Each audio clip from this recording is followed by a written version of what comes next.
setelah selesai interview, Ane keluar, kemudian Ustadz Abza ini nanya ke syekhnya, Kef, jayid? Terus kata syekhnya, mau jayid katanya, nggak jayid ini katanya. Bal mumtaz katanya gitu. Bal mumtaz tapi kayak gitu katanya. Nah, terus kata Ustadz Abza, idzan lazim antak bal hadar rajul katanya. Berarti harus makbul nih orang ini gitu kan. Ya itu jadi aneh kaget tapi kemudian jadi kayak gembira gitu kan, jadi senang gitu kan. وذكر فإن الذكرى تنفع المؤمنين. Bismillahirrahmanirrahim. Assalamualaikum warahmatullahi wabarakatuh. Ustadz Bambang Ridho Pambudi Om. Benar ya? Waalaikumsalam warahmatullahi. Benar Iya. kan? Namanya nggak salah kan? Benar namanya. Nah ini ya, jadi Ana mau banyak nanya nih sama teman-teman kan sahabat Ana nih. Dari mulai Ana dulu belajar bahasa Arab, sama-sama di takhosus gitu kan. Itu waktu itu memang Ana jujur bahasa Arab masih minim. Terus akhirnya banyak juga nanya ke Antum, bahkan setelah Antum sampai ke Madinah pun, Ana kan juga banyak nanya ke Antum tuh, di Madinah gimana, bahkan ya Antum banyak bantu juga lah ketika lagi pameran Ma'ruf Kutub di Madinah. Ana banyak banget kan dibantu sama Antum beli kitab-kitab yang bagus dan lain-lain gitu kan. Nah itu ada itu ada banyak hal yang Ana juga pengen tanya sama Antum, karena yang Ana dengar, yang Ana tahu dari Antum kan lulusan Gontor ya, benar nggak? Benar. Nah, dulu kan kita juga sempat ngobrol masalah Gontor, yang Antum juga sempat sampaikan bahwa Gontor itu memang satu pondok yang memang apa tuh, sebenarnya itu bagus jadi referensi kan gitu kan. Nah itu banyak hal itu sebenarnya yang Ana pengen gali tuh dari Antum tuh, karena kalau memang bisa di-share pengalaman itu bagus banget. Ya siapa tahu ke depannya kita sama Allah dikasih kesempatan bikin ma'had gitu kan, sehingga kita kan nggak perlu reinvent the wheel gitu kan. Jadi kita bisa belajar dari satu ma'had yang memang udah terbukti lulusan-lulusannya, terbukti polanya jalan gitu kan. Nah, kita kan generasi penerus tuh bisa membuat yang jauh lebih baik gitu kan. Ambil baiknya dari yang from the best gitu kan. Terus kita kembangin lagi untuk lebih baik lagi. Nah, yang Anda lihat kan itu dari Gontor terus ke Madinah. Nah, kalau boleh cerita gini, kan yang Anda lihat pasti keberhasilan seseorang itu nggak lepas dari orang tuanya, benar nggak? Benar. Nah, kalau Antum boleh cerita sekelumit masa kecil Antum gimana sih? Apakah memang Antum tuh dibesarkan dari keluarga ulama, atau memang kalau menurut Anda sih pasti keluarga Antum dekat sama agama. Nah, itu gimana sih sekelumit masa kecil Antum? Oke, jadi Ane mulai dari background masa kecil Ane gitu ya. Jadi dulu Ane itu lahir sebenarnya bukan dari keluarga yang ahli ilmu gitu ya. Keluarga yang berilmu juga enggak dibilang. Tapi ibu Ane itu dulu orang pesantren. Kalau bapak Ane orang biasa. Malah cerita dari ibu Ane itu, bapak Ane itu dulu orang awam banget. Bahkan nggak tersentuh, sedikit sekali tersentuh dengan yang namanya agama gitu. Apalagi kalau Ane baca atau Ana jelasin tentang kampung atau keadaan kampung bapak Ane, kelihatan banget jauh dari agama gitu. Apalagi nama kampung bapak Ane adalah Pencil gitu. Jadi benar-benar terpencil gitu. Nah, tetapi cerita dari Ibu Ane juga, bapak Ane ini saat mau nikah, dia mencari wanita yang bisa ngajarin ngaji anaknya gitu. Masya Allah. Jadi dari situ ada niat baik lah ya, ada niat yang sangat mulia dari hati Bapak Ane, bahwasanya Bapak Ane itu walaupun bukan orang yang agamis atau bahkan belum pernah tersentuh agama yang dia anut semenjak kecilnya, tapi dia punya niat yang mulia untuk menikah gitu, untuk mencari seorang perempuan yang bisa nanti ngajarin ngaji anaknya. Singkat cerita, dia ketemu sama Ibu Ane. Lebih tepatnya dikenalin, terus menikah, kemudian Ane anak kedua. Yang pertama ada kakak Ane, anak perempuan, kemudian Ane anak kedua, dan Ibu Ane ini karena memang background-nya adalah orang pesantren, ya walaupun bukan pesantren yang gimana ya, yang terlalu pesantren banget, kental banget, enggak, tetapi ya punya background agama lah gitu, punya background agama. Nah, dari situ Ibu Ane memang sangat apa ya, sangat ketat lah untuk masalah-masalah agama gitu. Sangat memperhatikan anak-anaknya dalam masalah agama. Maka dari itu, Ana itu atau kakak Ane juga kan orang Gontor juga kan, tapi Gontor Putri. Dimasukkan Gontor, itu yang pertama sebabnya adalah Ibu Ani itu dulu pas lagi masih pesantrennya kalau kalau nggak salah dulu di Lasem. Lasem itu daerah-daerah mana ya? Daerah Patik sana lah, Jepara atau daerah-daerah dekat Blora gitu. Jadi dulu Ibu Ani udah mendengar besarnya nama Gontor gitu. Besarnya nama Gontor. Makanya suatu hari nanti, waktu itu Ibu Ani begitu, suatu hari nanti dia pengen menyekolahkan anaknya di Gontor. Oh, Masya Allah. Akhirnya kita dimasukin Gontor. Walaupun sebelum Ane juga ada saudara-saudara Ane beberapa yang sudah masuk Gontor sebelum kakak Ane atau sebelum Ane juga. Dan barulah di tahun 2000 berapa ya? 2012 setelah Ane selesai dari SD, Ane masuk Gontor. Kemudian juga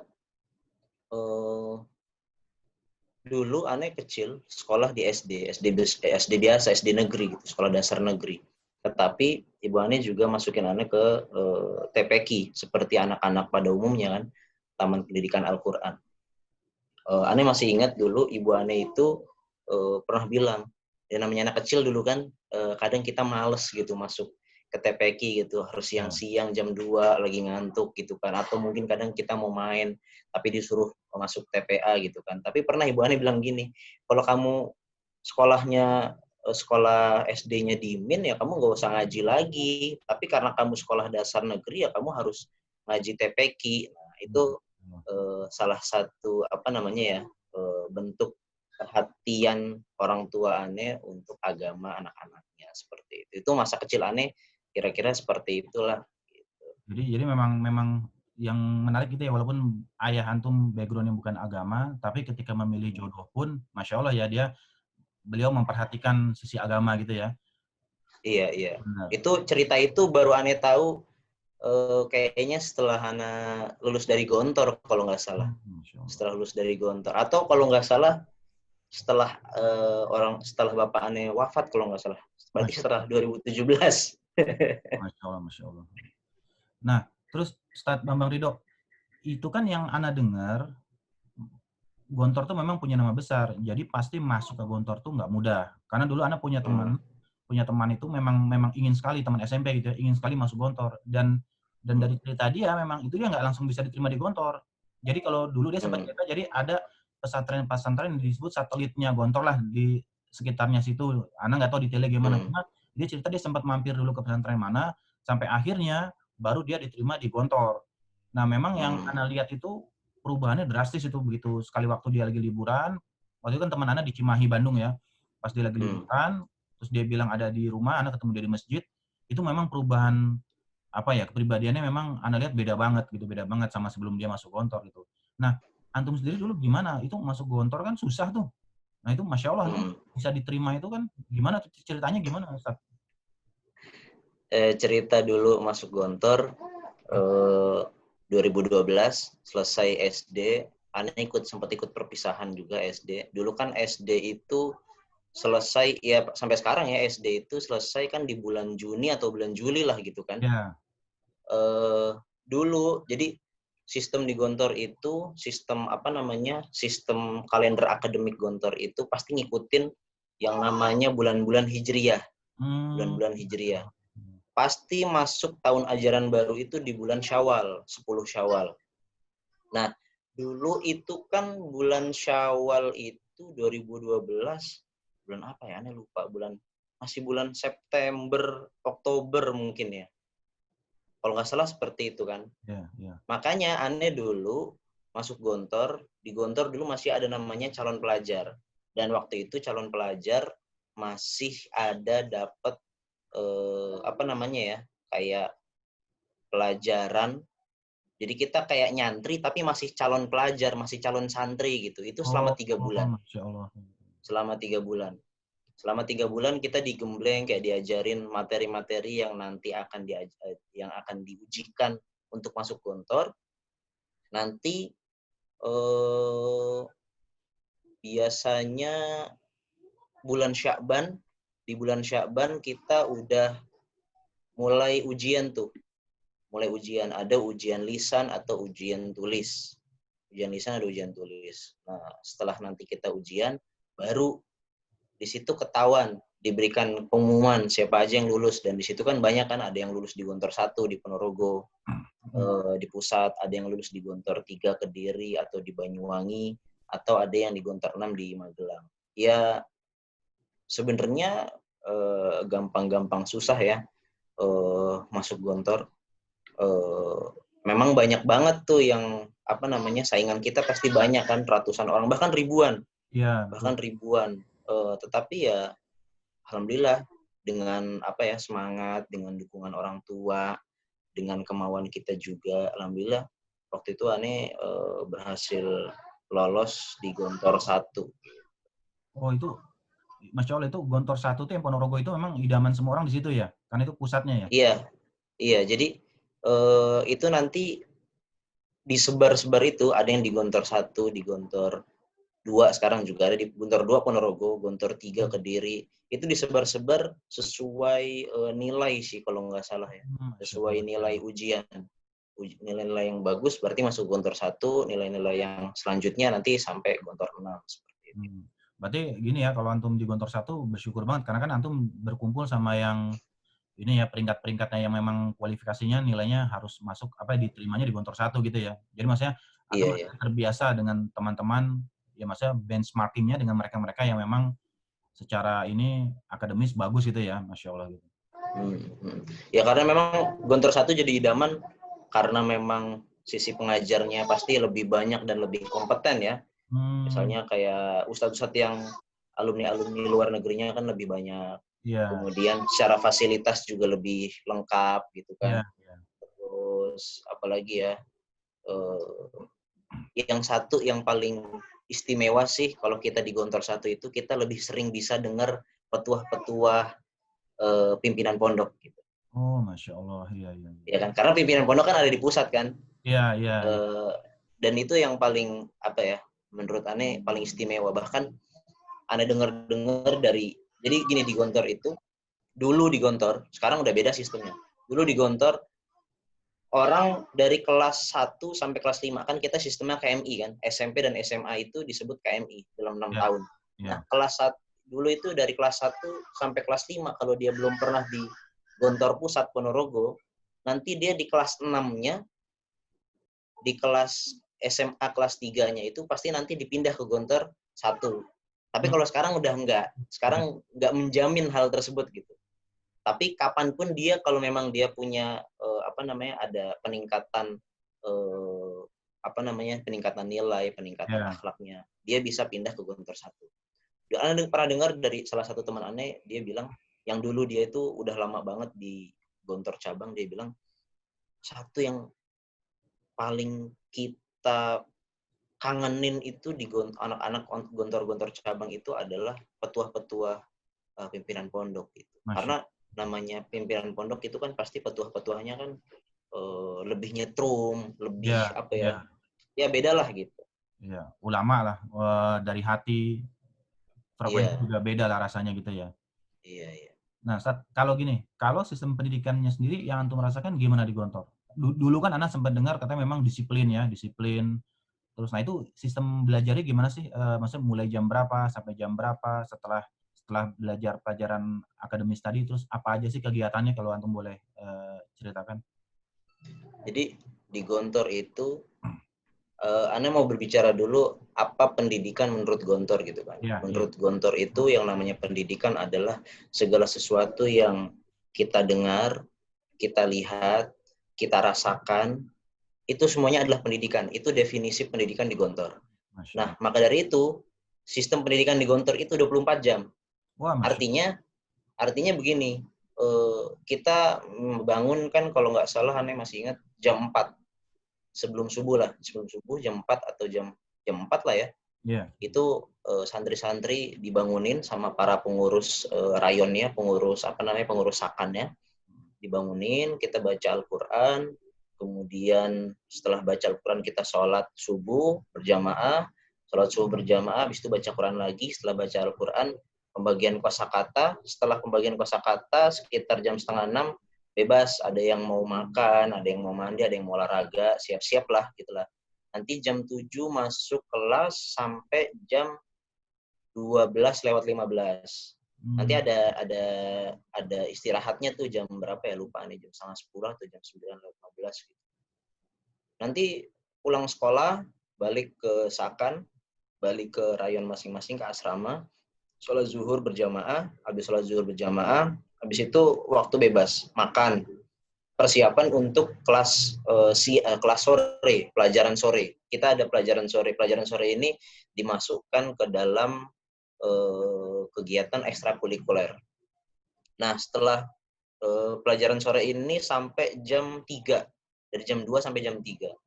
Setelah jam 3 balik ke asrama lagi, kita sholat asar berjamaah.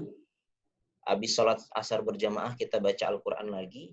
Habis baca Al-Quran jam 4:15 itu waktunya olahraga. Itu bebas lah, ada yang olahraga, ada yang punya ekstrakurikuler apa, atau ada yang mau jajan atau apalah, bebas pokoknya. Baru nanti jam 5 kita berangkat ke masjid.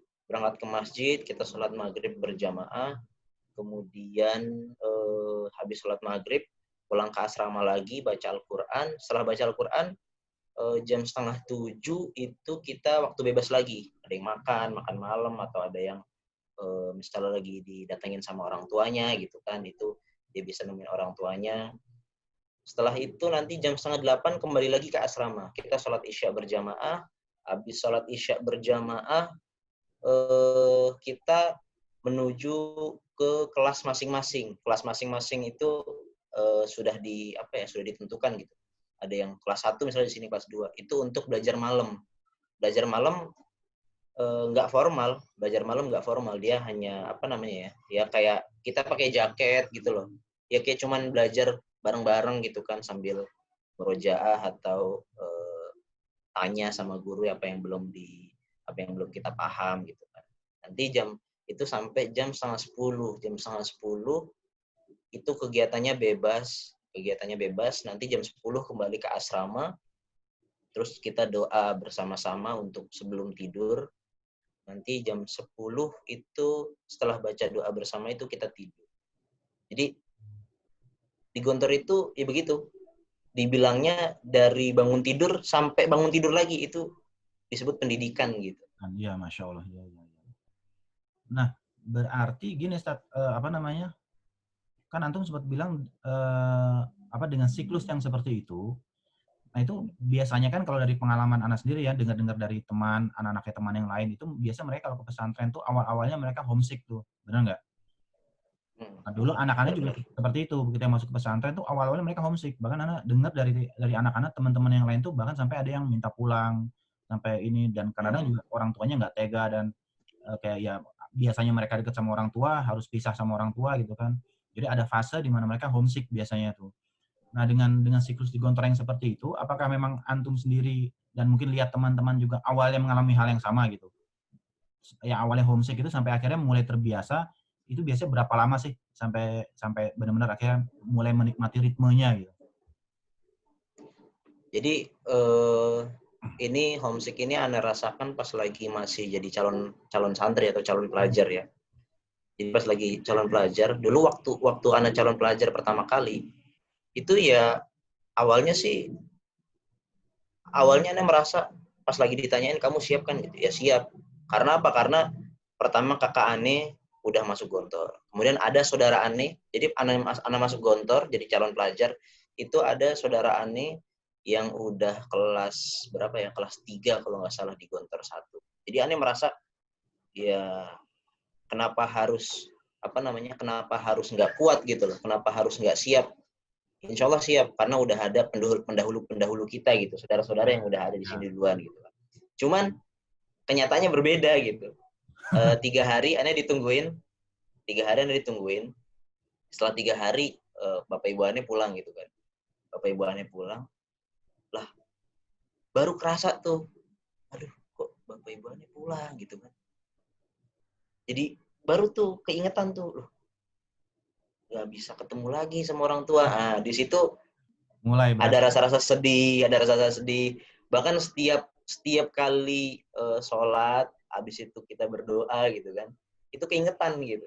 Jadi waktu-waktu kita lagi sepi-sepi gitu, lagi sendiri, itu Ya. keingetan dan sedih gitu. Ya tapi sampai akhirnya dengan berjalannya waktu kita udah banyak kegiatan. Karena kan yang bikin kita bikin kita nggak inget kayak gitu-gitu kan banyak kegiatan ataupun banyak teman, kita olahraga dan lain-lainnya. Ya akhirnya sih lama-lama nggak keingetan dan akhirnya kerasan gitu, udah biasa gitu. Iya, iya. Nah, Ustadz, gini, kalau dari sisi kurikulum pendidikan sendiri gitu, sebenarnya kalau kayak kan ada pesantren yang dia itu SMP-nya tuh disebutnya SMP IT gitu ya. Hmm. Jadi memang kayak anak-anak tuh yang di Serpong itu pendidikannya sekolahnya sebenarnya sekolah umum dia, SMP-nya SMP Hmm. biasa gitu. SMA juga SMA biasa. Cuma memang di situ ditambah dengan pendidikan-pendidikan keislaman gitu kan. Nah, kalau di Gontor sendiri apakah pendekatannya sama atau gimana kurikulumnya? Jadi yang aneh pahami di Gontor itu pendirinya, khususnya masterpiece-nya Kiai Haji Imam Zarkashi emang ingin membuat Gontor itu sesuatu yang berbeda. Hmm. Makanya dulu pas lagi Gontor eh, disuruh ikut ujian nasional, Pak Imam Zarkashi nggak mau. Pak Imam Zarkashi nggak mau. Karena itu nanti akan menghilangkan kekhasan dari sistem yang telah beliau bangun. Tapi bukan artinya beliau itu anti dengan hal-hal yang berbau negeri. Tetapi beliau hanya tidak ingin karya beliau ini, karya yang telah beliau buat ini yang sangat besar ini, itu menjadi nanti ada perubahan atau ada sesuatu yang tidak cocok gitu. Karena ini menurut beliau sudah, ini yang menjadi khususan Gontor, orang-orang itu mau belajar ke Gontor jauh-jauh dari seluruh pelosok di Indonesia, bahkan ada yang dari luar negeri juga, itu ya ke Gontor karena ingin kurikulum dan sistem Gontor yang khas itu, yang istimewa itu. Nah, makanya Pak Zar nggak mau pas lagi ditawarin untuk ujian nasional. Itu yang pertama. Kemudian yang kedua, kurikulum di sono itu apa ya? Eh, kalau boleh dibilang dulu Pak Zar maunya itu memang 100% agama, 100% umum gitu. Jadi ya kita diajarkan ilmu agama full, apalagi dengan bahasa Arabnya, kemudian ilmu umum juga full gitu. Ada kimia, ada fisika, ada matematika, walaupun anak aku ini lemah gitu ya. Kalau ilmu-ilmu umum anak fisika, matematika, dan yang lain-lain anak sangat lemah sekali gitu. Dan juga kita kan dibiasakan diwajibkan bahkan kan diwajibkan 2 minggu berbahasa Arab, 2 minggu berbahasa Inggris. Jadi itu kurikulum di Gontor seperti itu. Jadi memang di Gontor itu yang lebih unggul adalah apa ya, building karakternya, pembentukan karakternya. Jadi dulu Pak Imam Zarkashi itu beliau pas lagi mau mendesain Gontor, beliau itu kan terinspirasi dengan gurunya Mahmud Yunus. Mahmud Yunus kan guru beliau. Nah, cuman beliau melihat dari sistem yang dibangun oleh Mahmud Yunus itu kekurangannya adalah dalam leadership-nya, dalam leadership. Nah, Pak Imam Zarkashi ingin ada sebuah lembaga yang bagus secara agamanya, keilmuannya bagus, dan juga leadership-nya bagus. Nah, itu yang kemudian beliau tuangkan dalam karya beliau di Gontor itu. Jadi keilmuan bagus dan leadership-nya juga bagus. Dan juga mungkin ditambah ini juga kali ya, jaringan dari lulusan Gontor di Timur Tengah kan banyak ya, Sate, benar nggak? Yang Iya, benar. ke Madinah, ke Mesir gitu. Nah, itu apakah memang sering ada session misalkan mereka datang share pengalaman, memotivasi adik-adik yang masih di Gontor itu atau gimana sih misalkan? Iya, jadi pengalaman aneh dulu pas lagi di Madinah, kita kan punya IKPM ya, Ikatan Keluarga Pondok Modern. Dan biasanya dimanapun ada anak Gontor, biasanya di situ ada IKPM, walaupun kecil-kecilan gitu. Salah satunya kan ada IKPM Madinah.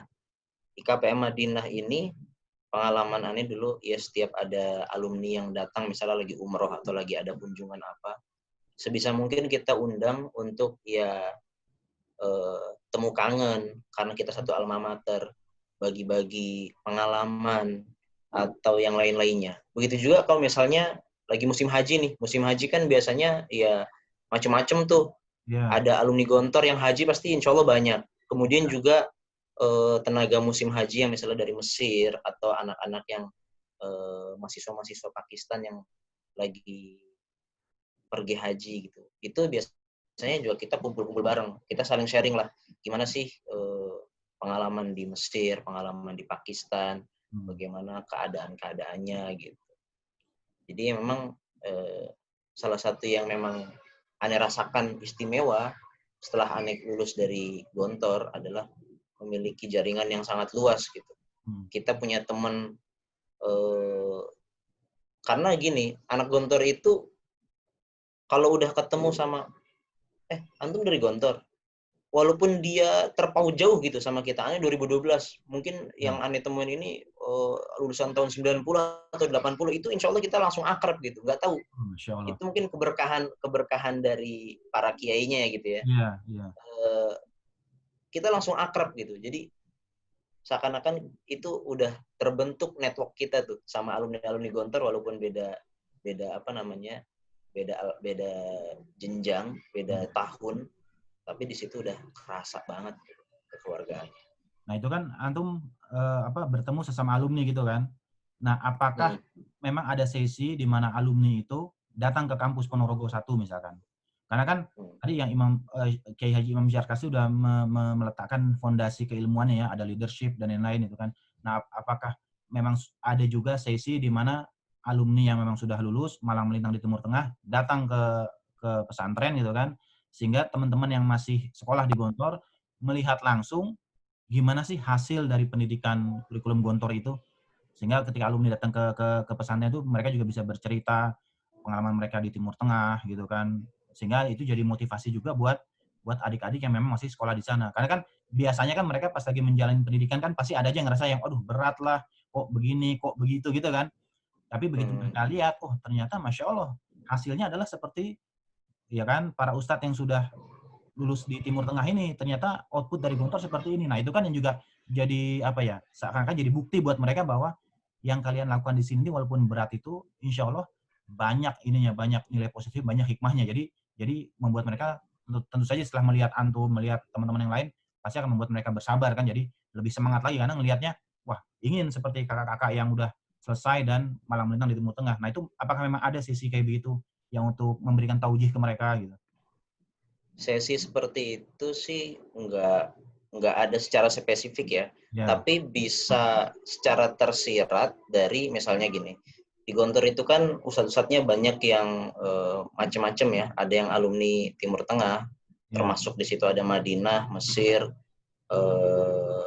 kemudian ada Ustadz Ustadz Akrim Maryat, itu beliau alumni Manchester. Kemudian udah ada Ustadz Hamid Zarkasi juga yang alumni Inggris juga. Nah, itu sebenarnya sudah tersirat memberikan memberikan pandangan oleh santri. Ini loh jebolan Gontor yang kemudian berhasil di dunia luar. Kemudian juga terkadang ada sih misalnya alumni-alumni yang sudah menjadi besar sekali gitu kan. Alumni Gontor kemudian menjadi orang yang sangat besar, kemudian suatu hari dia ada kunjungan, dan kunjungannya memang biasanya resmi gitu kan. Ada suatu momen, nanti biasanya sama pimpinan pondok diberikan waktu untuk berbicara di depan santri-santri.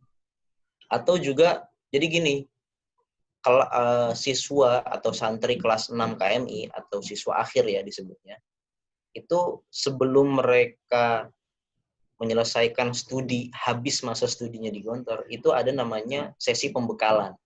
Sesi pembekalan itu macam-macam materinya. Ada materi tentang tentang situasi dakwah di Indonesia, terus kiat-kiat kuliah di luar negeri. Nah itu dari situ lebih dimantapkan lagi gitu, lebih dibicarakan lebih mantap lagi, bahwasanya nanti kalau kalian setelah dari Gontor ini mau kemana, nah ini diberikan gambaran. Kalau mau keluar negerinya, mau ke Timur Tengah, apa yang harus dipersiapkan. Kalau yang ada yang mau jadi apa, ini diberikan gambaran. Ada yang mau berdakwah nih diberikan gambaran tentang situasi dakwah yang ada di Indonesia seperti ini. Dan macam-macam tuh materinya. Ada materi-materi banyak lah. Bahkan kita punya selain pembekalan ada yang namanya rihlah iktisodiyah atau apa ya itu bahasa tour economic tour mungkin ya. Jadi kita pergi nanti dibagi-bagi. Ada yang perginya ke Gresik, ada yang perginya ke Surabaya, ada yang perginya ke Jawa Barat. Nah, kita mengunjungi tempat-tempat tempat-tempat usaha gitu. Kalau dulu aneh di Surabaya, misalnya aneh ke es krim Campina atau ke pabrik mana lagi. Nah, kita nanti di situ kan study gitu kan. Mencatat apa aja sih. Jadi itu diberikan gambaran, kita diberikan fasilitas, diberikan gambaran, ini loh dunia usaha seperti ini, dunia bisnis seperti ini. Suatu hari ada yang mau jadi pebisnis, ya ini udah dapat gambarannya seperti itu. Oh, Masya Allah. Berarti kalau Anda lihat sebenarnya itu ya fondasi belajar itu memang dibikin atau dibuat komprehensif gitu, benar nggak, Ustaz? Karena gini, Benar. anak pernah dengar dulu ceritanya adalah memang zaman Belanda itu memang sengaja dibikin ada yang namanya dikotomi antara dunia sama akhirat, ilmu agama, non agama gitu kan. Jadi memang ketika negara kita dijajah itu kan memang kurikulum pendidikan disengaja dipisahkan, jadi ada sekularisasi di situ. Jadi yang agama itu udah mondok aja lah gitu kan. Yang orang-orang umum belajar ke engineering dan lain-lain, tapi agamanya dibikin seminim mungkin gitu. Jadi ya hanya kurikulum aja gitu kan. Nah, jadi kan yang terbentuk akhirnya seakan-akan ada dua area yang beda kan, dikotomi kan. Yang orang-orang belajar minim di sisi agamanya, yang orang belajar agama mendalam di situ, tapi agak minim di sisi yang non syariahnya gitu kan.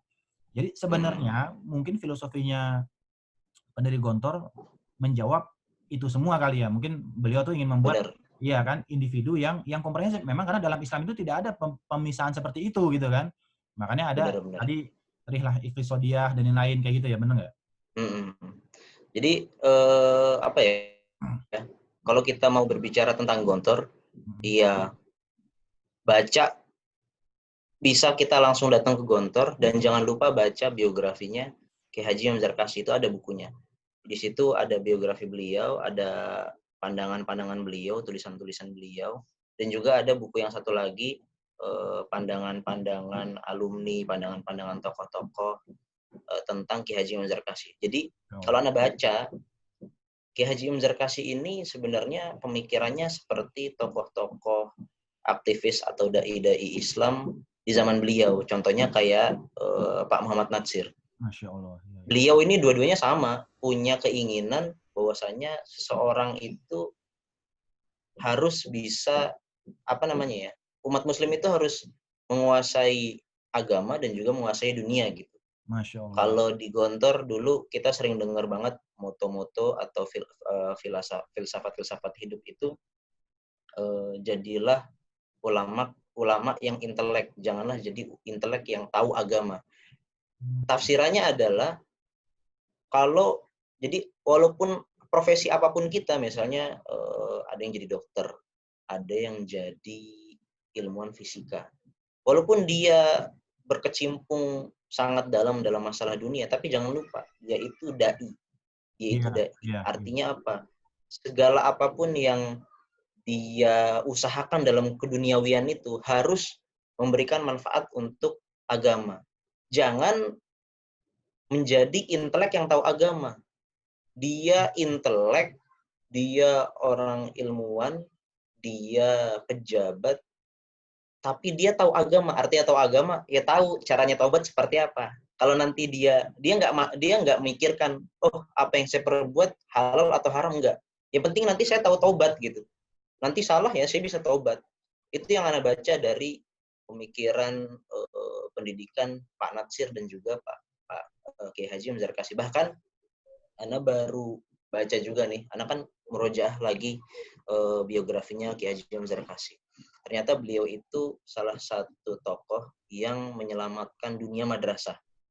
Jadi dulu di awal-awal pembentukan madrasah di Indonesia, yang namanya masih awal-awal ya, pasti masih banyak kekurangan dalam segi kurikulum dan lain-lainnya.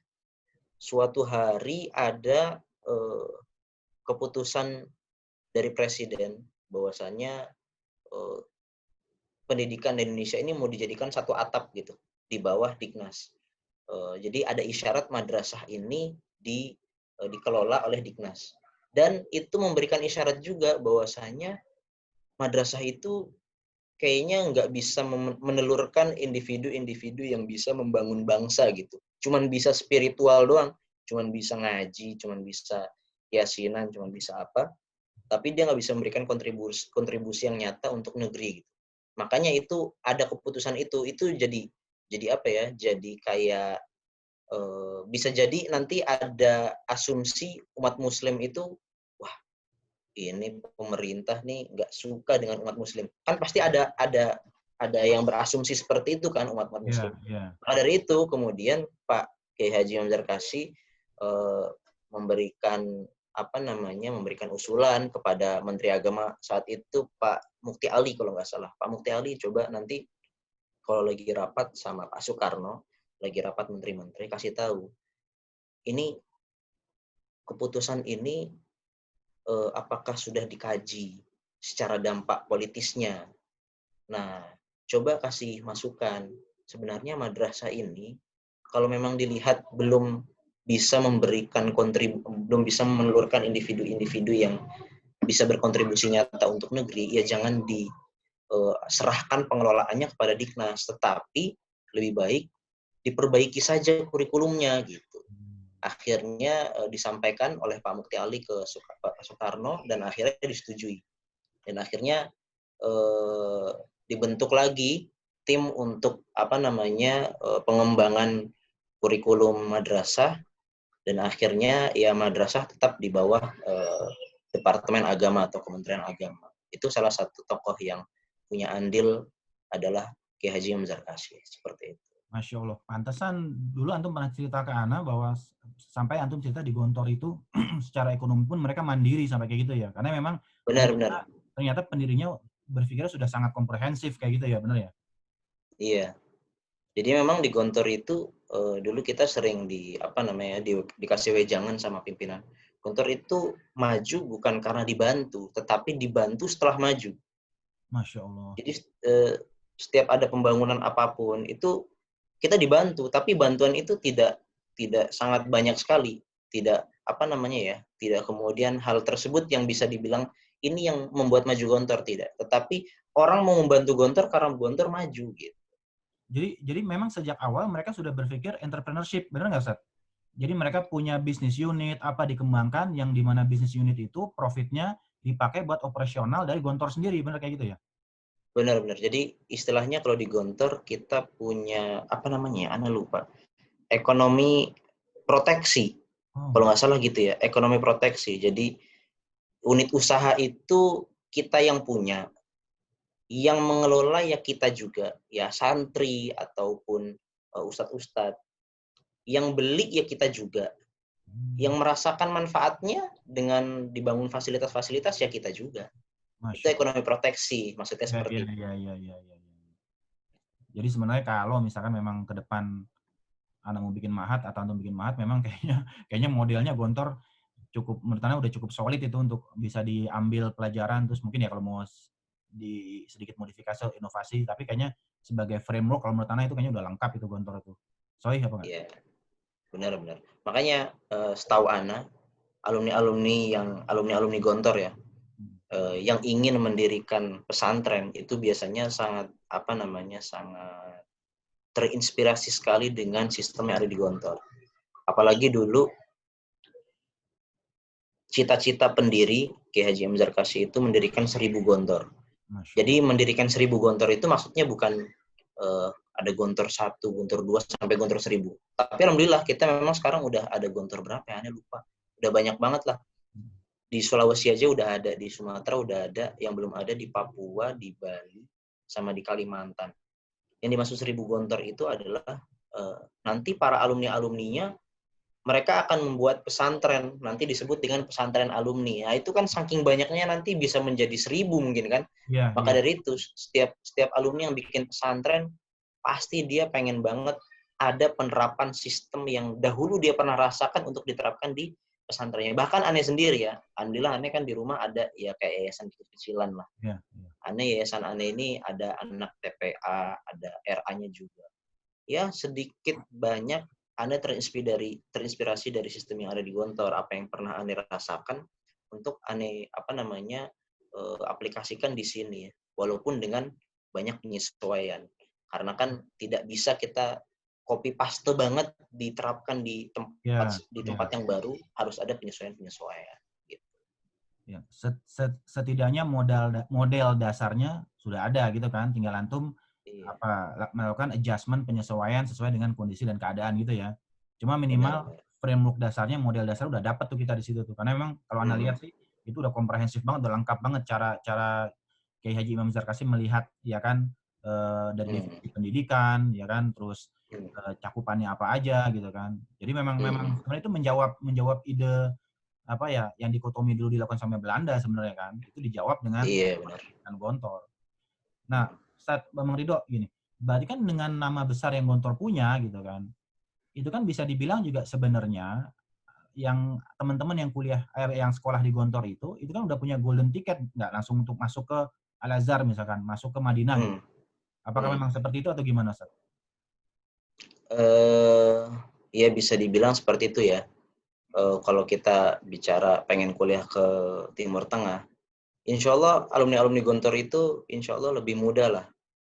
Dalam artian untuk bisa menuju ke sono ya insya Allah lebih mudah. Walaupun memang ya kalau kita mau ke Al-Azhar ada ujiannya lagi gitu. Kalau Ya. kita mau ke Madinah ya nanti ada seleksi pemberkasan lagi gitu kan.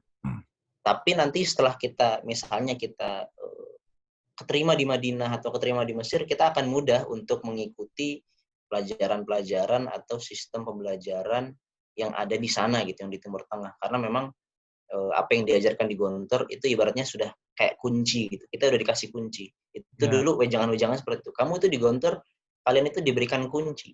Kunci apapun itu, kunci kehidupan yang paling utama. Kamu mau turun di masyarakat ini di Gontor sudah ada, kita kasih kunci. Kamu mau meneruskan ke Timur Tengah, kamu sudah diberikan kunci dan lain sebagainya gitu. Nah, sementara kan gini, Ustaz, contoh misalnya kita belajar di Gontor nih, terus kita mau belajar ke Timur Tengah. Biasanya kan memang banyak banget yang pengen ke Universitas Islam Madinah misalkan gitu ya. Nah, yang Anda tahu kan memang kuota mereka setiap penerimaan kan terbatas tuh. Benar nggak, Ustaz? Nah, jadi kan kadang-kadang nggak semuanya bisa yang mengirim berkas tuh nggak semuanya bisa diterima pada saat itu juga gitu kan. Nah, dari pengalaman Antum sendiri dulu bagaimana? Setelah menjelang kelulusan, itu sebenarnya cita-cita Antum apakah memang langsung ke Madinah atau mungkin ke tempat lain atau bagaimana sih? Jadi cerita Ane menuju ke Madinah ya. Iya, iya. Jadi dulu ceritanya itu Ane mau ada rencana kuliah di Timur Tengah itu mulai kelas 4 KMI atau kira-kira kelas 1 aliyah. Kelas 1 aliyah. Itu baru Ane ada keinginan untuk mau kuliah ke Timur Tengah. Karena memang biasanya usia-usia segitu udah mulai lebih dewasa, kemudian udah lebih mikirkan setelah ke Gontor mau kemana gitu. Nah, dulu Ane pertama kali itu pengennya ke Al-Azhar. Pengennya ke Al-Azhar. Makanya setiap kali Ane dapat majalah Gontor, jadi ada namanya majalah Gontor. Majalah Gontor itu terbit setiap bulan. Nah, di majalah Gontor itu biasanya ada rubrik ya? Iya, iya. Rubrik ya. Iya, rubrik. Rubrik tentang kuliah di luar negeri. Setiap ada pembahasan tentang kuliah di luar negeri, khususnya di Timur Tengah maupun di Tunisia, di Maroko, di Madinah ataupun di Mesir, itu pasti Ane selalu baca tuh, Ane baca terus dan ya apa ya menjadi apa ya menjadi mood booster kita untuk melakukan usaha-usaha untuk sampai ke sana. Maka dari itu Ane mulai kelas 1 aliyah itu atau kelas 4 KMI, Ane mulai ngapalin Al-Qur'an gitu kan. Walaupun di Gontor tidak ada program khusus ngapalin Al-Qur'an, cuman waktu itu Ane coba ngapalin otodidak. Alhamdulillah waktu itu Ane sempat dapat 2 juz 1, juz 2 kalau nggak salah Ane sempat dapat tuh di Gontor tuh. Tetapi berkembangnya waktu mulai kelas berapa ya Ane lupa, mulai kelas 5 atau kelas 6 pas lagi Ane menjadi siswa akhir itu baru berubah, Ane pengennya ke Madinah, apalagi waktu itu daurah dan mukobalah Universitas Islam Madinah di Gontor masih sering tuh. Dan pasti dari kelas 4 sih udah ada tuh. Kayaknya kalau nggak salah atau mungkin dari kelas 4 aneh mau pengen cita-cita ke Al-Azhar tapi kemudian berubah ke Madinah, gara-garanya itu kayaknya. Ada daurah dan mukobalah, dosen-dosen Madinah datang ke ke Gontor. Dan setiap ada masyaikh, kan biasanya kalau lagi ada daurah, ada mukobalah, itu biasanya sebelum maghrib, setengah jam atau 1 jam sebelum maghrib, biasanya ada muhadharah dari dosen-dosen Madinah. Nah, aneh pasti berusaha banget tuh bisa duduk paling depan biar aneh bisa di sampingnya Syekh, aneh bisa ngobrol-ngobrol ya gimana ya? Ya bangga lah gitu ya bisa ngobrol sama Syekh gitu kan. Bisa dekat sama Syekh gitu kan. Itu kelas 4, kelas 5, kelas 6 setiap ada daurah dan muqabalah dosen-dosen Madinah, aneh selalu berusaha untuk deketin Syekh gitu kan. Sampai akhirnya aneh lulus 2012, cuman setelah lulus kan kita ada pengabdian kan, ada pengabdian. Kita ngajar aneh waktu itu dapat ngajar di Gontor 5 Banyuwangi. Dan saat kita ngajar, keadaan kita belum langsung dapat ijazah gitu. Kita harus pengabdian dulu, setelah pengabdian baru dapat ijazah. Makanya pas lagi 2013 bulan Ramadan, aneh ngambil ijazah, udah selesai pengabdian tuh ngambil ijazah. Setelah ngambil ijazah, aneh pulang ke rumah, itu aneh langsung nyiapin berkas-berkas untuk pendaftaran ke Madinah.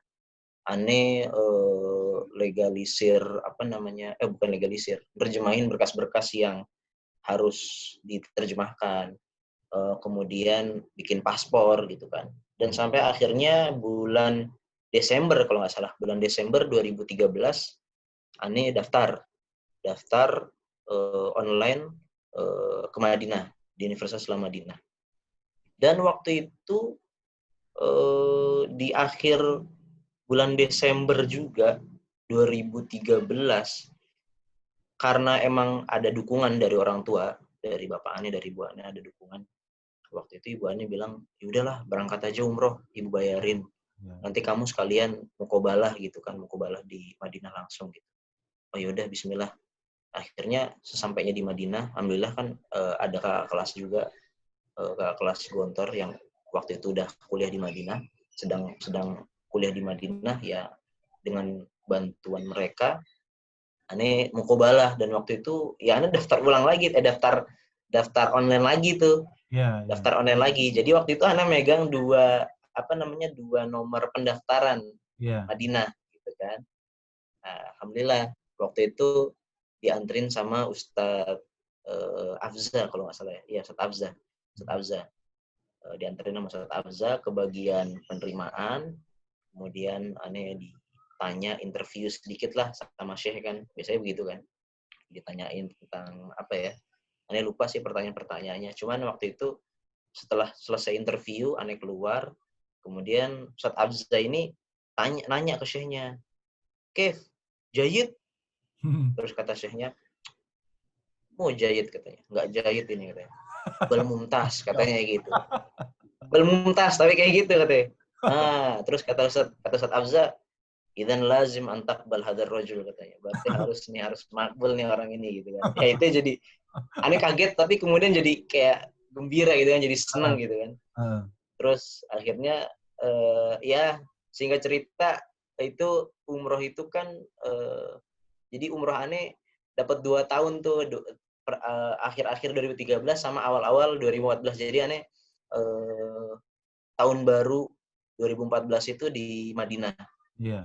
Ya akhirnya setelah pulang ke rumah lagi setelah umroh, ya udah seperti biasa aja sambil kita nunggu pengumuman kelulusan, aneh berkegiatan seperti biasanya sampai akhirnya di bulan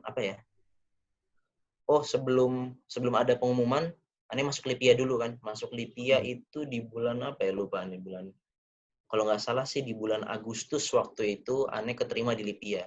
Dan waktu itu keadaannya bapak aneh lagi sakit, bahkan waktu itu bapak aneh divonis untuk cuci darah mulai Agustus itu. Dan di hari bapak aneh divonis untuk cuci darah, hari itu pula ada pengumuman bahwasanya diterima di Lipia. Wah, Masya pengumuman Allah. terima LIP ya. Jadi seneng banget gitu kan. Ibaratnya jadi kayak hadiah nih, Iya. hadiah untuk ayahannya gitu kan. Sampai kemudian 1 bulan kuliah di Lipia, 1 bulan kuliah di Lipia, keluar tuh nama-nama.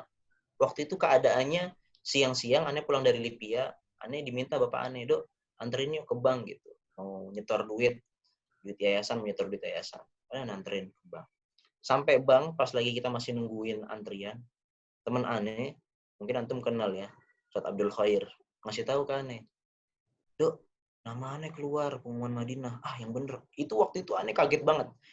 Oh iya, sebelumnya, jadi kalau boleh cerita sebelumnya nih, sebelum Iya. keluar pengumuman resmi ini, waktu itu Ane sempat kan ada grup ya, grup para pendaftar ke Madinah gitu kan di Iya. Facebook. Di grup ada yang bilang, udah bisa dicek tuh status kelulusan kita, status pendaftaran kita di Madinah, udah bisa dicek katanya gitu. Akhirnya Ana cek pernah suatu hari itu, Ana cek, Ana masukin nomor pendaftaran Ana. Bener, keluar muncul status lakot tama qabulu kafil jami'ah. Masya Allah. Selamat Anda telah diterima gitu. Wah, waktu itu Ana udah seneng banget itu. Tapi kan belum keluar resminya tuh. Iya. Sampai akhirnya yang 1 bulan setelah Ane keluar di Lipia, teman Ane bilang, Ane lagi di bank, nama Ane keluar nih. Gitu. Waktu itu Ane gemeteran banget. Waduh, kira-kira nama Ane ada apa enggak tuh ya? Iya Iya. bener, Ane gemeteran tuh. Kira-kira nama Ane ada apa enggak ya? Teman Ane keluar soalnya nih. Jangan sampai Ane agak keluar tuh. Tuh Ane scroll. Alhamdulillah tuh nama Ane ada. Ya agak di bawah-bawah juga tuh. Agak di Iya, iya. bawah-bawah.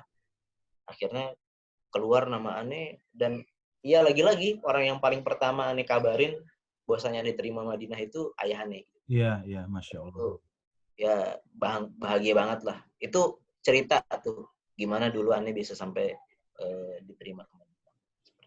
Jadi sebenarnya kalau ke Madinah itu memang dari mulai ngirim berkas sampai ada kabar diterima itu biasanya berapa lama sih itu saat Ridho? Kalau dulu pengalaman itu nggak jelas. Nggak jelas ya? Pengalaman Ane dulu waktu itu nggak jelas. Tapi sekarang alhamdulillah sistem sudah bagus, manajemennya sudah bagus. Sekarang kalau mau tahu kapan dibuka dan kapan pengumuman itu ikutin ininya aja, Twitternya aja tuh. Twitter bagian penerimaan Universitas Islam Madinah, Imadatul Qabul wa Tasjil. Nanti biasanya diupdate terus. Ini pemberkasan sudah dalam masa seleksi di kampus.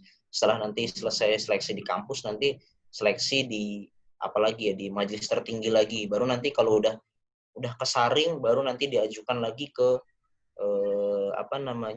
Kementerian Luar Negerinya untuk dikeluarkan paspornya atau bagaimana. Itu selalu update terus tuh Iya, iya, iya. di Twitter tuh. Sampai biasanya sih kayak gini Ramadan.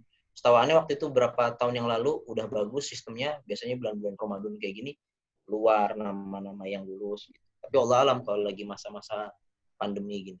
Iya, Jadi ya bisa dibilang 1 tahun atau kurang lah dari masa pendaftaran sampai diterima. Gitu. iya.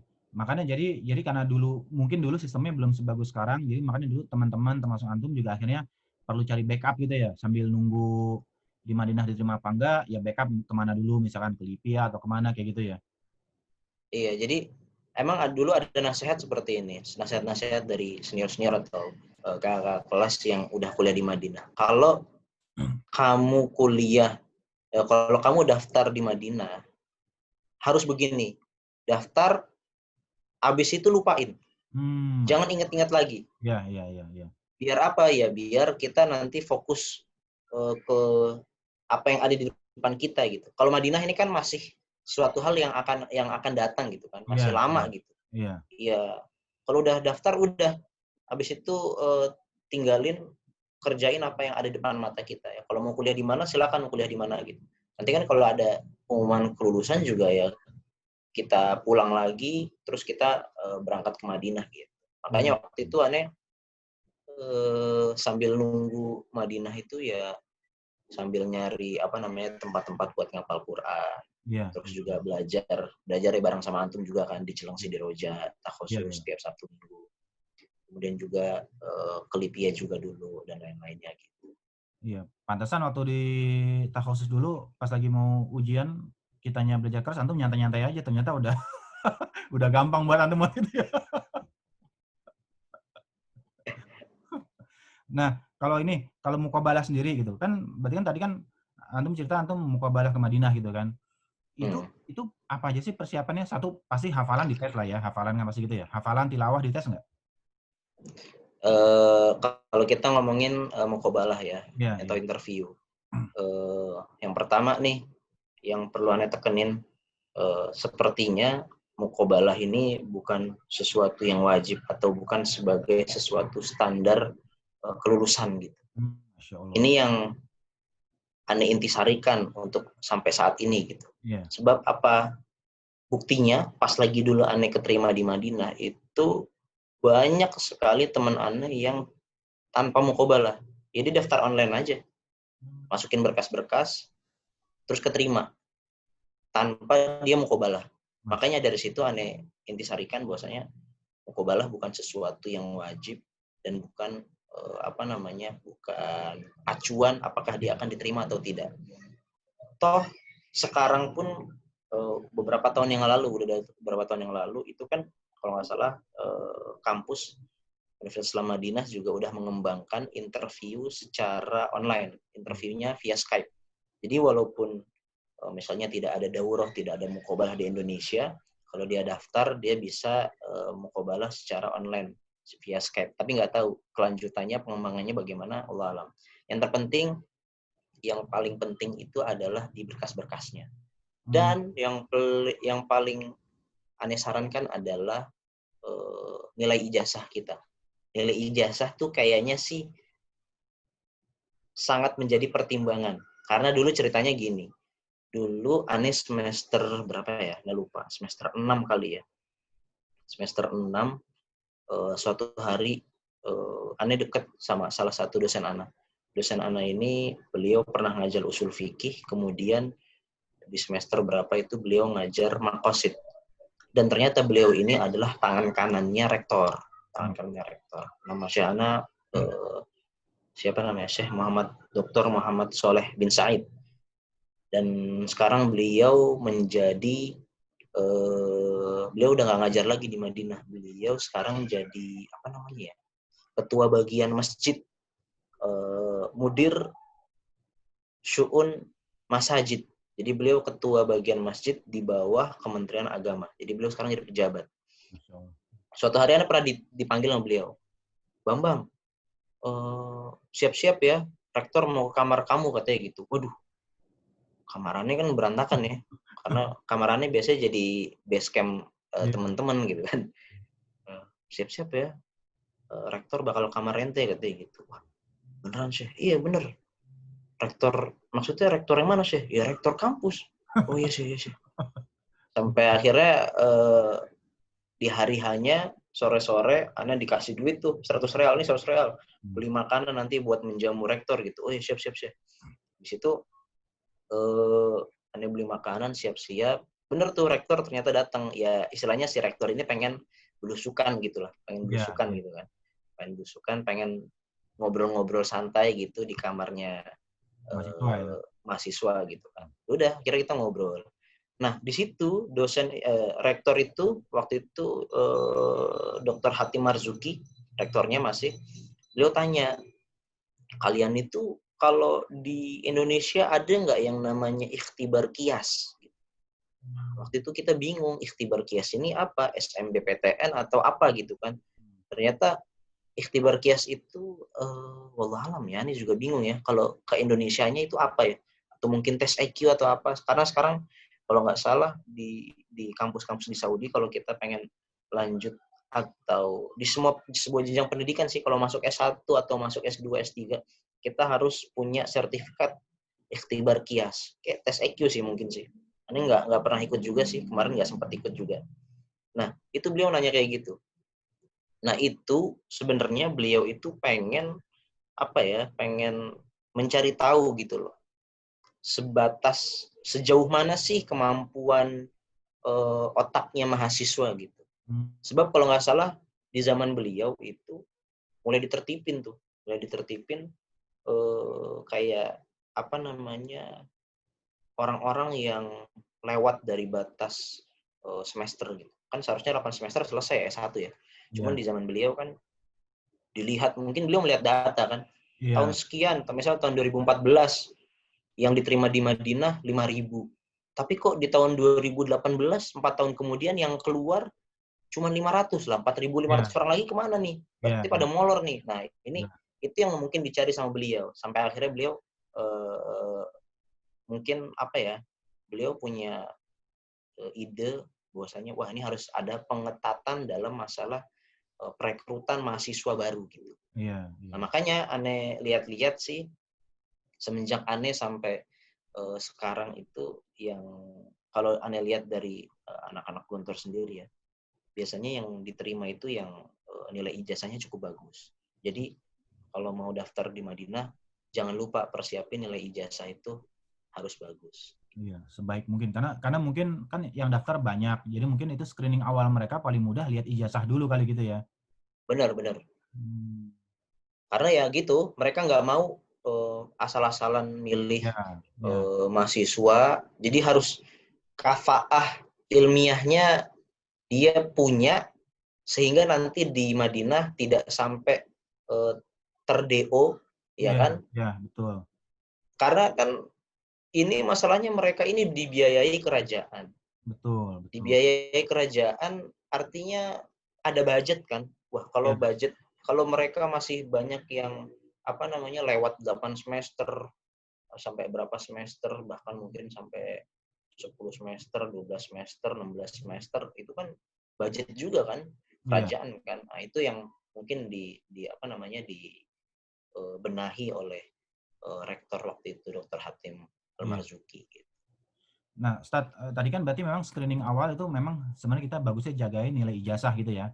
Nah, Mm-mm. apakah memang kemampuan bahasa Arab itu dinilai oleh mereka juga? Atau misalnya kalau mereka ngelihat, oh ini anak lulusan SLTA misalkan, background-nya bukan pesantren atau yang sejenisnya gitu ya. Terus nilai ijazahnya bagus, tapi kan belum punya kemampuan bahasa Arab. Apakah itu mereka pertimbangan sehingga bisa mereka terima, tapi mereka masukkan ke kelas persiapan bahasa, atau memang kemampuan bahasa Arab dipertimbangkan juga oleh mereka? Menurut Ane sih nggak dipertimbangkan karena berangkat dari yang tadi Ane bilang bahwasanya sebenarnya namanya interview itu nggak wajib dan nggak sebagai Wajib ya? acuan untuk Ya, ya. diterimanya kita di Madinah. Kalau cuma dilihat dari berkas kan nggak ada keterangan kan ini orang bisa bahasa Arab atau Iya, enggak gitu kan. iya, Dan memang buktinya banyak teman-teman kita angkatan Ane atau bahkan kalau kita lihat di luar negeri mahasiswa-mahasiswa yang berasal dari luar Indonesia kan banyak yang nggak bisa bahasa Arab, nggak ada pesantren mungkin kan di iya, negaranya. iya. Nah, tapi di Madinah kan bisa difasilitasi, ada yang namanya Mahat Talim Lughah. Nah, itu Masya Allah. nggak, makanya Ane bilang nggak jadi acuan sih bisa bahasa Arab atau enggak. Karena dia nanti bisa belajar bahasa Arab di Madinah. Jadi artinya sebenarnya ini terbuka buat semua kalangan ya, nggak harus teman-teman yang hanya background-nya pesantren, tapi sebenarnya teman-teman yang background SLTA, kalau memang mereka semangat belajarnya ada, nilainya bagus, sebenarnya kirim berkas aja nggak apa-apa harusnya kan, terbuka lebar Benar, kesempatannya, benar nggak, Ustaz? benar terbuka lebar, Masya terbuka Allah. lebar. Bahkan yang namanya kuliah ya, namanya kuliah tuh kan kita ngalamin sendiri juga ya. Antum mungkin ngalamin juga. Namanya kuliah kan bukan hanya otak yang pinter doang gitu kan. Iya, iya, iya. Harus rajin, semangat gitu kan. Dan Iya, memang kita ngelihat gitu loh, faktanya kita lihat gitu. Kalau orang otaknya encer tapi dia males gitu kan, ya nggak iya, jadi gitu loh. iya, nggak kemana-mana, Tapi benar. sebaliknya kalau orang otaknya pas-pasan tapi dia rajin, insya Allah dia dimudahkan lah gitu. Iya, betul, betul. Begitu juga ya kayak gini, walaupun dia mungkin orang pesantren kuat bahasa Arabnya, udah siap banget tuh kuliah di Madinah. Tapi kalau dia kemudian di Madinah dia malas-malasan, ya jadinya nggak jadi gitu kan. Iya, iya, Sebaliknya kalau eh, orang dari SMA biasa, tapi dia punya semangat yang tinggi gitu kan, kuliah di Madinah, belum bisa bahasa Arab, kemudian belajar bahasa Arab, berhasil, kemudian dia rajin, ya insya Allah berhasil juga. Gitu. wah, Masya Allah, iya, iya, iya. Nah, Ustaz, berarti kan akhirnya alhamdulillah antum diterima tuh di Madinah gitu kan. Nah, dari mulai apa pas pengumuman antum diterima sampai akhir antum berangkat itu jedanya berapa lama waktu itu, Ustaz? Nah, waktu itu Ani diterima kalau nggak salah bulan September kalau nggak salah. Iya. Keluar pengumuman kelulusan itu bulan September. Ani berangkat itu bulan Februari. Hmm. Berarti Oktober, November, Desember, Januari, Februari, 5 bulan. 5 bulan. Tapi wallah alam sekarang apakah lebih baik atau bagaimana, wallah alam. Kalau nggak salah sekarang lebih baik gitu. Jadi memang yang membuat lama adalah pertama, setelah nama kita keluar di halaman resmi mereka, kita dapat namanya isyar qabul atau surat bahwasanya kita lulus. Itu yang pertama. Kita harus nungguin untuk keluar visa. Setelah keluar visa, itu nanti kita harus nungguin lagi keluar tiket. Jadi itu cukup membuat lama menunggu juga. Kemudian yang buat menunggu lama juga adalah kalau kita mengurus berkas itu secara kolektif. Namanya kolektif kan, orang banyak, apalagi Indonesia, yang diterima itu bisa 200 atau mungkin lebih. Kita nunggu ada teman kita yang belum menerjemahkan berkas-berkas atau yang lain-lain. Itu yang faktor-faktor yang bikin lama pemberkasan gitu atau keberangkatan gitu. Nah, terus mengenai jurusan gitu. Kalau jurusan tuh ada berapa jurusan sih di Universitas Islam Madinah untuk belajar agama tuh? Misalnya syariah, terus apa lagi sih? Usuluddin kalau nggak salah ya ada ya? Jadi sekarang kan Madinah udah ada jurusan umum juga ya. Tapi sekarang kita ngomongin jurusan agama. Jurusan agama itu ada syariah, kemudian ada usuluddin, ada hadis, ada Al-Quran, dan ada bahasa. Berarti ada 5 fakultas. Nah, 5 fakultas ini kalau S1 belum ada penjurusan. Tetapi yang jelas di SKS-nya ada ada penjurusan-penjurusan, maksudnya SKS yang memang khusus menjadi kekhususan fakultas itu ya pasti lebih banyak gitu kan. Misalnya kayak di syariah, karena memang fokus di syariah itu adalah fikih, usul fikih, makanya hal-hal yang berkaitan dengan fikih, dengan usul fikih itu pasti SKS-nya lebih banyak. Begitu juga kayak di usuluddin, pasti tentang akidah atau tentang sejarah atau tentang tarbiyahnya itu pasti lebih banyak. Di bahasa juga ada, kemudian Al-Quran, ilmu hadis juga ada. Nah, dalam menentukan fakultas, ketika dulu misalkan teman-teman apply, antum juga apply, itu apakah memang antum mencantumkan bahwa antum ingin fakultasnya syariah misalkan, atau sebenarnya pihak mereka yang menentukan antum masuk kemana gitu? Jadi gini, pas kita daftar online itu kan ditanyakan juga nanti mau masuk fakultas apa gitu kan. Tapi itu nggak jadi acuan sih, Mungkin cuman pendataan mereka doang gitu kan. Kemudian nanti setelah kita diterima, kita nyatakan lulus, kita berangkat ke Madinah. Di Madinah kita kayak ada interview lagi. Interview kecil-kecilan aja sih. Mungkin di situ baru dilihat tuh, ini orang bisa bahasa Arab nggak? Kalau dia nggak bisa bahasa Arab, ya disuruh ke Ma'had Lughah dulu. Tapi kalau dia bisa bahasa Arab, ya langsung kuliah S1 aja gitu kan. Nanti baru di situ ditanyain, kamu mau kuliah apa? Kuliah syariah, ya udah. Atau kamu mau kuliah apa? Kuliah hadis. Nah, yang biasanya ditanyakan detail itu kalau orang mau masuk kuliah Al-Quran. Soalnya kalau orang mau masuk kuliah Al-Quran, dia harus hafal 30 juz. Harus hafal 30 juz.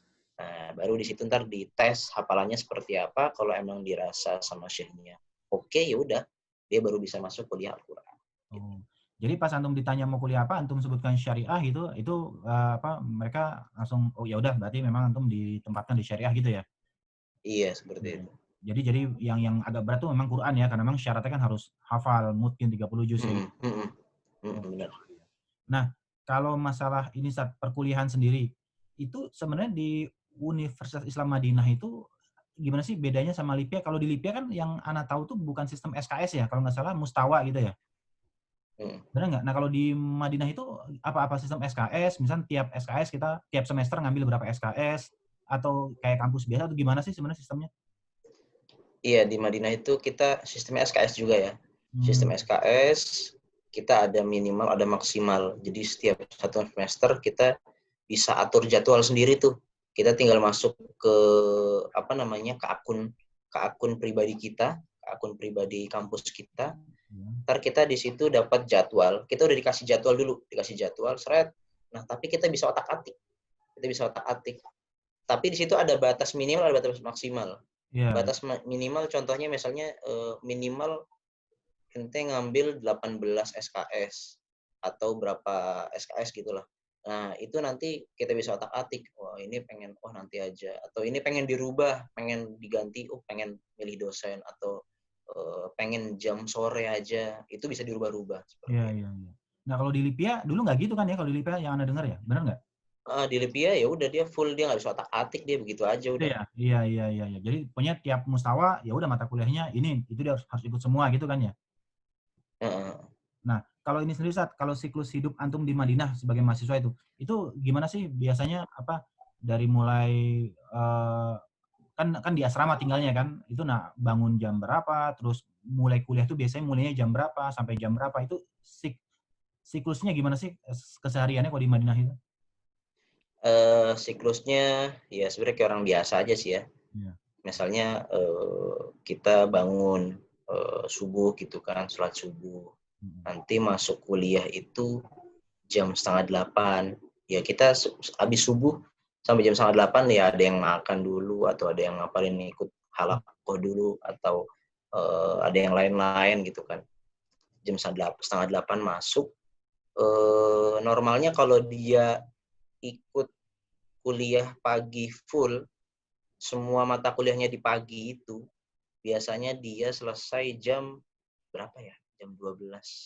Jam 12-an ya, aneh lupa. Zuhur lah ya selesai. Pokoknya mungkin jam zuhur selesai lah, zuhur Iya. selesai. Atau ya kalau dia sekarang kan kalau nggak salah udah beda ya.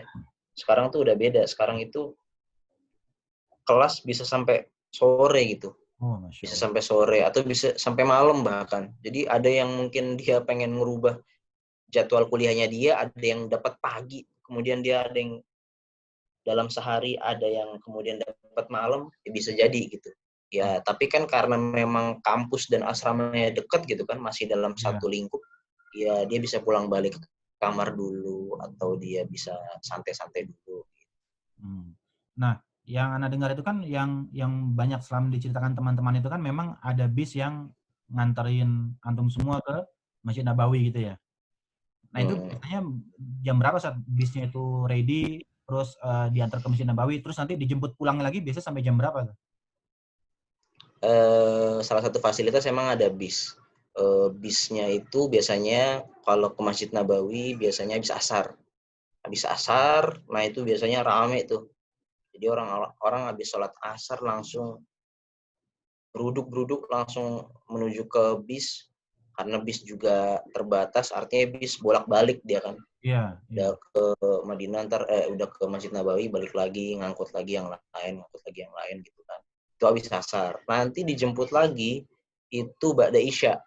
Dijemput lagi dari Masjid Nabawi ke kampus ba'da Isya. Tetapi kalau pas lagi jemput ba'da Isya itu kita menjangkau ke busnya itu agak lebih jauh, nggak di tempat kita diturunin pas lagi pas lagi Bentar. datang ke Masjid Nabawi. Iya, iya. Itu lebih jauh. Makanya biasanya kalau kita pengen naik bis jemputan habis Isya itu ya kita harus cepet-cepet. Artinya habis salam, sholat Isya kita harus buru-buru ke tempat bis itu gitu. Dan agak jauh gitu kan. Nah kalau biasanya yang masih mau santai gitu kan, atau mungkin masih ada dares atau ada pelajaran atau ada halakoh ba'da Isya, ya mungkin nanti dia pulang ke kampus pakai angkutan biasa gitu. Nah, kan yang jadi kelebihan kalau kita kuliah di Madinah itu kan selain tadi ya kita belajar di kampus dengan dosen-dosen yang memang luar biasa kualitasnya, kelebihannya kan di Masjid Nabawi kan kita bisa hadir ke halakoh darsnya masyayikh gitu kan. Nah, apa namanya? Ketika antum datang ke Masjid Nabawi dulu di awal itu biasanya antum dalam memilih pelajaran mulai dari mana sih? Ustaz? Kan di kampus belajar. Nah, pas di Masjid Nabawi kan antum juga pasti butuh ziyadah tuh. Nah, itu milihnya tuh waktu itu milih pelajaran apa dulu biasanya Ustaz? Tahap-tahap awal kayak gitu. Jadi biasanya kita gini, kalau mahasiswa baru sampai ke Madinah, nah itu kan biasanya dituntun sama diarahin lah istilahnya gitu kan, diarahin sama kakak kelas khususnya dari PPMI gitu kan, atau dari kakak kelas kenalannya sendiri gitu kan. Nanti biasanya kita ya ada program kita ke Masjid Nabawi, kita keliling-keliling. Ini loh Masjid Nabawi seperti ini di sini ada majelis-majelis, ada yang lain-lainnya gitu. Nah biasanya mahasiswa baru biasanya dapat wejangan-wejangan. nah kalau pengen ikut majelis itu sebaiknya seperti ini, seperti itu. Kalau mau mau datang ke majelis akidah atau majelis apa, ini datang aja ke sini. Nanti kita biasanya disiapin tuh sama kakak kelas sama senior-senior kayak jadwal, kan di Masjid Nabawi ada tuh lembaran gitu isinya jadwal tuh, syekh ini hari ini kitab apa, hari ini kitab apa gitu. Jadi ya pertama kita milih majelis itu yang pertama mungkin rekomendasi dari kakak kelas, dari senior-senior, atau memang kita mungkin sebelumnya sudah tahu gitu kan, Iya, iya. majelis apa, atau mungkin kita pengennya atau butuhnya pengen mendalami apa nih, kita datang atau kita lihat dari lembaran jadwal itu bisa kita lihat. Tapi lebih banyak sih pengaruhnya dari senior-senior gitu. Senior bilang, oh ini loh yang cocok buat kamu tuh ini. Biasanya dari kakak senior gitu. Oh. Nah, kan kalau Anda dengar kan Syekh Muhsin ya kan sempat bilang itu, ini Madinah itu adalah satu tempat di mana di situ berkumpul ulama-ulama dan ahli ilmu gitu kan.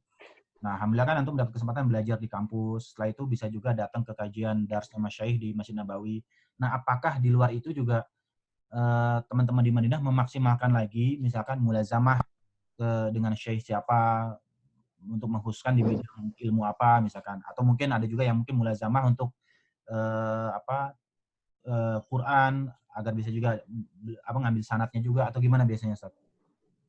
Ya biasanya banyak tuh teman-teman yang kayak gitu. Misalnya dia pengen lebih memperdalam lagi, biasanya dia nyari guru lagi gitu kan. Atau misalnya ada senior-senior yang udah S3, S2, atau biasanya maksudnya kayak senior di sini nggak mesti senior dari Indonesia gitu ya. Biasanya ada yang mahasiswa-mahasiswa yang S2, S3 tapi dia memang sudah benar-benar mumpuni gitu. Iya. Itu biasanya kita belajar lagi sama mereka. Ya mungkin dibuka di majelisnya ada di masjid-masjid kampus, atau misalnya mereka datang ke rumah syekhnya langsung, atau mungkin bikin majelis di kamarnya siapa gitu. Itu cara-cara mahasiswa untuk menambah gizi ilmu gitu. Iya, iya. Karena kalau cuma dapet kuliah aja sayang ya kalau nggak dimaksimalin apa Benar-benar. ya benar kayak gitu. Nah, Ustaz, berarti kan antum dapat beasiswanya beasiswa penuh berarti kan di situ kan? Berarti Alhamdulillah. ya kan. Nah, itu mukafaahnya setiap bulan gimana sih cara kerjanya? Maksudnya kan ada makan dan lain-lain. Yang Anda dengar kan kalau antum makan itu harus beli kupon. Nah, jadi sebenarnya gimana sih mukafaah tiap bulan berapa? Terus buat dipakai beli kupon makan berapa? Terus kitab bagaimana? Itu gimana sih itu detail itunya? Jadi alhamdulillah kan kita dapat beasiswa ya. Dan di antara beasiswa itu adalah uang saku per bulan gitu kan. Ya, ya. Uang saku per bulan itu kisarannya ya, kalau boleh nyebut nominal, kisarannya 830 real. Kalau Iya. nggak salah, 830 real. Nah, kalau kita mau makan, itu kita bisa makan di restoran kampus. Restoran kampus itu nanti kita sistemnya kayak beli, dulu sih kupon, sekarang kan udah nggak kupon. Jadi sekarang kita tinggal milih waktu kita mau makan kapan aja nih, kita bisa ngeklik tuh di akun kita. Di Iya. akun kita tinggal klik, kita milih, baru nanti kita datang ke kasir kita baru bayar. Hmm, Nanti kalau kita mau makan, kita tinggal bawa KTM kita, kartu mahasiswa kita, terus nanti kita tinggal screen screen barcode gitu kan. iya. Nah, itu kita dapat makannya itu subsidi, buat makan subsidi. Makan pagi itu 1 real, 1 real udah dapat macam-macam lah, udah Iya. kenyang insya Allah. Makan siang 2 real, makan malam 2 real. Artinya 1 hari kalau kita mau full makan di restoran kampus 5 real. Nah, kalau 5 real dikali 30 ya 150. Iya. Jadi makan ya diambil dari uang saku kita itu. Waktu itu Atau ya. mungkin ada yang kalau kayak aneh dulu makan di restoran kampus cuma 3 bulan doang. Habis itu aneh masak bareng-bareng sama teman-teman. Hmm. Masakan apa? Kangen masakan Indonesia kali antum jadi masak bareng gitu, atau biar lebih hemat atau gimana dulu strateginya? Eh, kita makan bikin sendiri pertama karena faktor pertama itu karena ya kita nggak masalah sih sama masakan-masakan yang ada di Madinah, cocok aja dengan lidah kita gitu. tapi Iya. mungkin rasanya agak lebih anyep gitu kan, nggak Oh, lebih iya, kerasa iya, gitu. iya. Makanya kita kemudian masak bareng-bareng untuk ya ngangenin aja lah masakan Indonesia gitu kan, kangen. Kemudian yang kedua, kalau dibilang sisi hemat atau tidak, ya ada sisi hematnya juga, tetapi harus ada yang dikorbankan gitu kan. Iya, Hemat mungkin misalnya gini, kalau 1 bulan makan di restoran kampus bisa bisa dibilang 150 real. Tapi mungkin kalau kita makan di patungan gitu, masak bareng-bareng, 100 real mungkin 1 bulan gitu. iya, Tapi iya. kan masalahnya kita harus ngorbanin waktu kita untuk masak gitu kan. Betul, Ya betul. ada sesuatu yang kita dapatkan, ada yang harus kita korbankan juga. Iya, iya. Nah, berarti kan dengan siklus hidup yang seperti itu sampai akhirnya apa ya, ya belajar di kampus, di luar itu juga belajar ke masyayikh gitu kan, sampai akhirnya antum lulus gitu kan. Nah, mulai kan antum balik ke Indonesia setelah itu kan, benar nggak? Iya benar.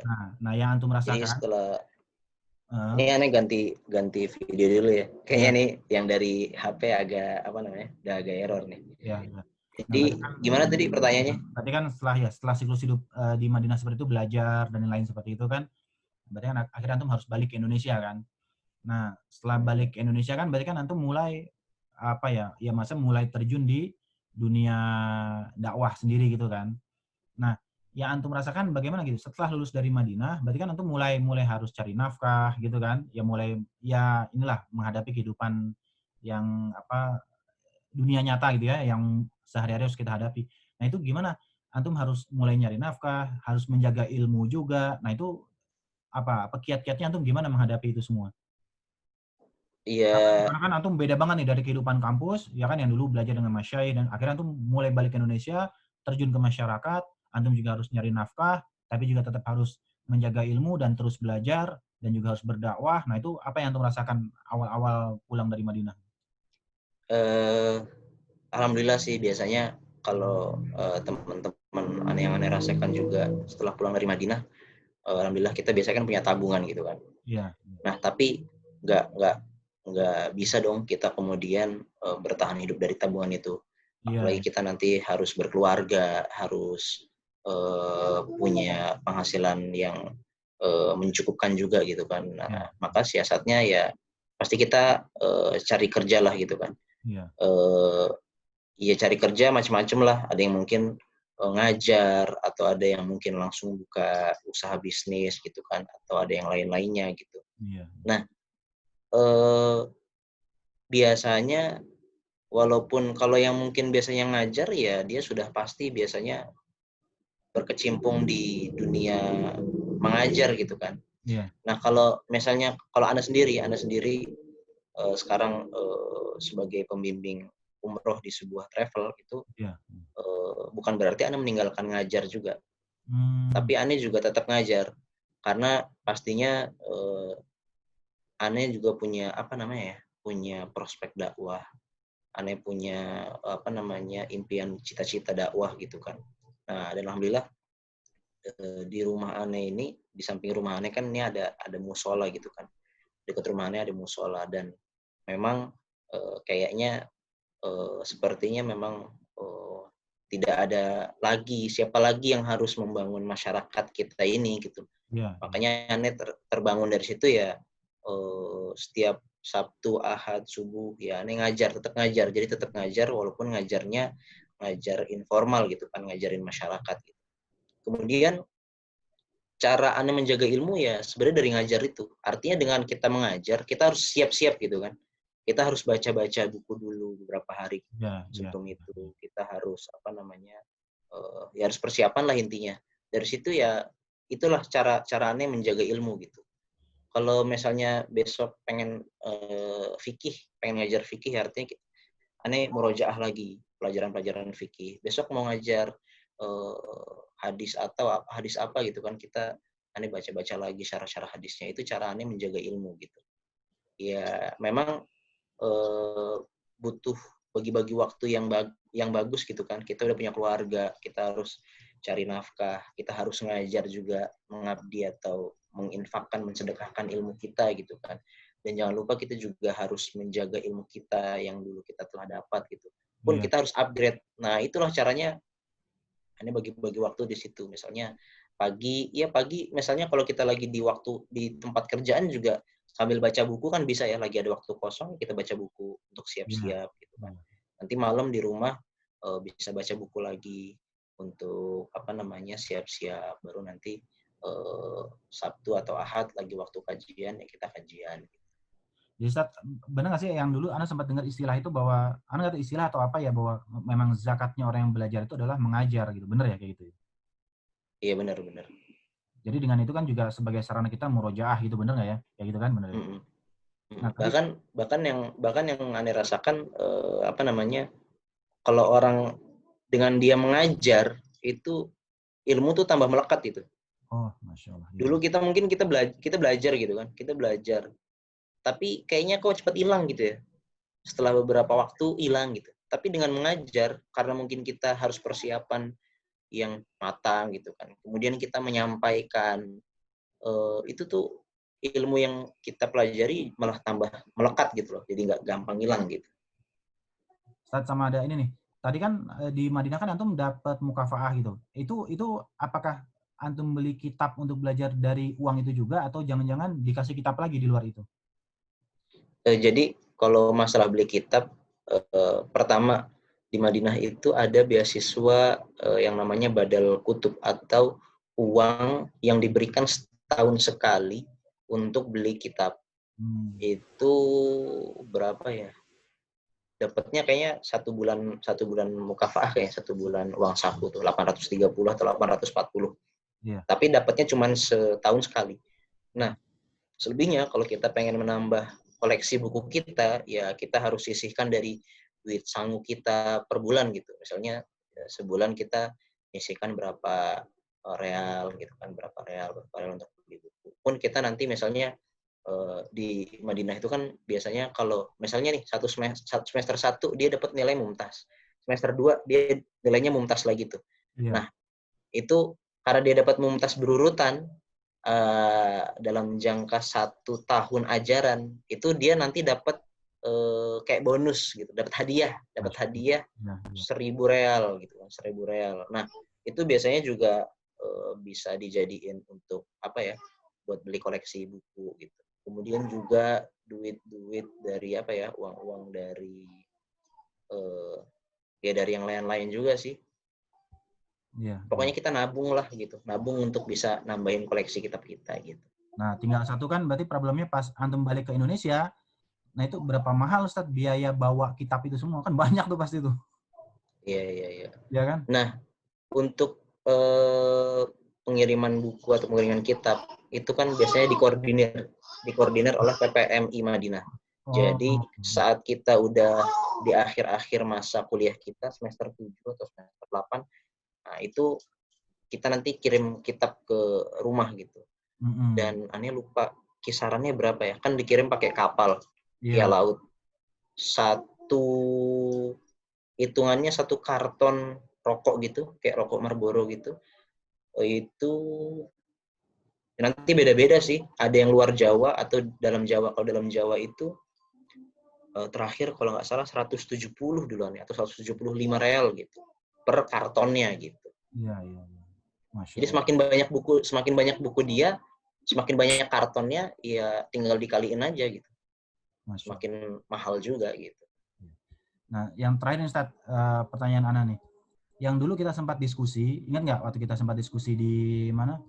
Yang ketemu antum itu yang kita bicara tentang kaum muslimin gitu kan. Jadi di atas itu memang ada para ulama. Ya kan? Terus di bawah para ulama itu ada para asatizah dan dai, dan yang termasuk antum juga yang para pelajar syariah, pelajar ilmu agama. Dan setelah itu ada gap kosong, dan di bawah itu ada masyarakat umum gitu. Nah, itu apakah memang sampai hari ini masih relevan keadaannya seperti itu? Gimana ya? Sebenarnya bisa dibilang tidak atau bisa dibilang iya juga gitu. Tetapi mungkin kalau zaman sekarang itu sudah hampir tidak terlihat ya. Sudah hampir tidak terlihat. Karena memang sekarang kan ya keadaannya menuntut ilmu kayak lebih mudah gitu kan. Iya. Wasilahnya juga lebih banyak gitu kan. Jadi nggak terlalu kelihatan, dan memang bisa ditutupi dengan berbagai hal gitu. Jadi ya mudah-mudahan dengan kemajuan zaman, kemajuan teknologi ya mudah-mudahan semakin bisa menutup fenomena tersebut sih. Iya. Menurut Anda begitu. Jadi sebenarnya harusnya zaman sekarang tuh kita lebih mudah tinggal kembali ke semangat kita ya. Karena juga Nah, darsnya Mas Syahis juga kan banyak yang udah banyak. di YouTube, di mana gitu kan, di online. Apalagi Jadi sekarang kan kegiatan pengajaran bahasa Arab semakin banyak. Kalau orang awam pengen belajar bahasa Arab udah semakin mudah. iya, Terus apalagi ya, sistematika pembelajaran juga semakin modern, semakin mudah. Ya, tinggal kembali ke individunya sih. iya. Ya, alhamdulillah saat Bambang Ridho, Ya, jazakumullah khairan katsiro, banyak ya, banget faedahnya nih. Semoga jadi manfaat juga buat teman-teman yang lain. Amin. Nah, nanti Ana bakal banyak nanya nih masalah biografi itu pendiri Gontor. Pengen banyak belajar juga Siap, dari situ. siap. Ya. Siap. Insya Allah nanti aneh hadiahin lah satu buku nih ke antum. Wah, alhamdulillah rabbil alamin. Ya, jazakumullah Ustaz. Assalamualaikum warahmatullahi Yuk. wabarakatuh. Waalaikumsalam warahmatullahi wabarakatuh.